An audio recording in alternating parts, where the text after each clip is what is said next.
I have to ask you the first thing, secret level. Back in the 80s when we were player, we always fight to find the secret level. What is the story behind the story? Seen Sifu or Dungeons and Dragons and the Outer Worlds, I have felt this kind of excitement. That's the story we were missing. So how it is difficult to write a new story inside some boundaries on the continuity of these video games? Well, that was a lot of questions rolled into one. I also like that, and the idea that there's a secret level and that you can find it, and that not everybody put the time in to do it was really great. Particularly cool before the internet, and like now you could go online and find out where the secret levels were. It kind of takes the fun out of it, right?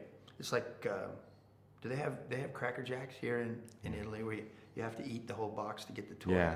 That's kind of what it's like. Sorry, the second part of your question was how do we choose those games, right? How you write a story inside boundaries. Oh, yeah, yeah. In Love, Death and Robots you are free. Now you have some boundaries inside the continuity of the games. In Love, Death and Robots we're building off an existing story. Yeah. So, which I consider like, you're writing a Bible story because you can't change it. And I think in the game where there's freedom, yes, but the way every story starts is we sit with the developer and we talk about, they know the games much better than we do. So we ask them, what is the thing that is most interesting? The character that players most care about, or is the most interesting character, or even is just a character that's interesting but maybe hasn't really been highlighted in the game, or a quest or a part of the lore or the story that's interesting. Because they know the game so well, then they're the first stop on what we look at. We build a huge deck of like, this is what is cool about the game, this is the do's and don'ts of the game. And then we get these writers, and a lot of them are writers, they're not screenwriters, they're novelists and short story writers, many of whom have contributed to Love, Death and Robots. Like John Scalzi wrote the New World episode with Arnold, for instance, and we have 5 or 6 of his stories in Love, Death and Robots. And that's kind of my thing. I love writers. And so we wanted to get as many different perspectives. And a lot of the writers are game players too, like Tamsin Muir, who writes the Gideon the Ninth novels, the lesbian necromancers in space. They're fucking amazing if you're looking for a good book. But in talking to her, she mentioned that she loved Spelunky and she was missing deadlines because she was playing Spelunky too much. So I said, would you be interested in writing a Spelunky episode? And she said, yeah, I'll slit the throat of anyone who tries to get in the way of me writing a Spelunky epised. So it's great.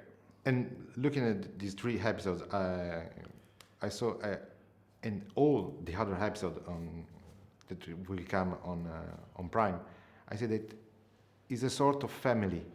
This is a series you can watch, fathers and sons. We have old-time school. And daughters. And new ones. So that's a sort of sharing, of generation of what is video games and how change stories in the video games. So is that your idea, showing something to not only one audience, but be as inclusive as possible? Oh, absolutely. And we definitely think that this is a way, like if you were trying to explain to your son, daughter, or significant other why you love this video game, it's really hard to say, sit down and watch me play it, and you'll understand. Yeah. Sometimes that works, and play it with me is a good thing. But you can sit down and watch an episode together, and they'll hopefully understand a little bit about why you like it. That then will hopefully lead to you playing the game together. So the idea that you can that it's in a format that you can share it easily and it can be consumed by people who don't love it maybe the way you do, because you've spent hours of your life playing it, is definitely a huge factor and why we think the series is cool, for sure. Thank you very much for your time. Oh, you're welcome.